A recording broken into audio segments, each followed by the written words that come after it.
എന്താ വല്ല പിള്ളേരുണ്ടാ? എന്ത് പറ്റി സുഖണ? ഇല്ലടാ, ഒന്നുമില്ലടാ.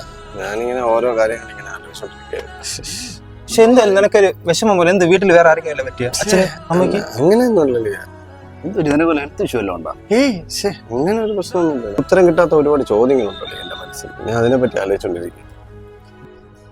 എന്താണ് നിന്റെ കുഴപ്പം? എന്താണ്? ഈ കൊതുക്.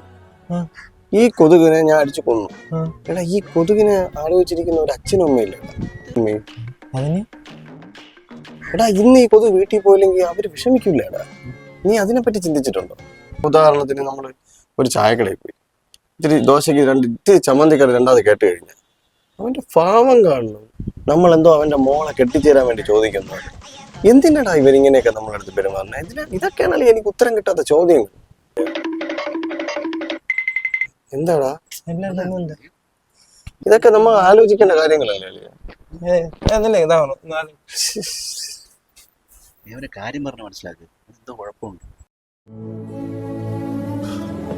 എടാ സോണ, നീ ലൈഫിൽ കുറച്ച് കാര്യം പ്രാക്ടിക്കലായിട്ട് ചിന്തിക്കണം കേട്ടോ. ഇങ്ങനെയൊന്നും ഓവർ തിങ്ക് ചെയ്ത് ശരി കേട്ടാ. അവിടെ പോ. എടാ, നമ്മൾ ഈ പച്ച നീല ചുവപ്പ് കളർ സോപ്പില്ലേ, എടാ അതിട്ട് നമ്മൾ കുളിക്കുമ്പോ എങ്ങനെയാ പത വെള്ള കളർ പറഞ്ഞ തോന്നിട്ടില്ലേ? അളിയ, ഇതാണ് ഞാനും പറഞ്ഞത്. അപ്പൊ നമ്മള് മൂന്നും ഒരുപോലെ ആണല്ലേ?